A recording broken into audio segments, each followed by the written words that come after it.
դատավարությունը կշարունակվի Շենգավիթ դատարանում, Կոմիտասի այգու հարակից ուրեմն դատարանում, այդտեղ էլի կքննվի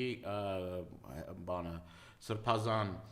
շարժման ուրեմն ակտիվիստների, աջակիցների գործը, կրկնում եմ 17 սրբազանի եւ 17 անմեղների գործը, ես երեք այցելել եմ կենտրոն քրեակատարողական հիմնարկ սրբազան հայրերին, երկար զրուցել ենք սրբազանների հետ, Միքայել Սրբազանի եւ Բագրատ Սրբազանի հետ, ուզում եմ մեկ անգամ եւս օգտվելով առիթից փոխանցել սրբազանների օրհնությունը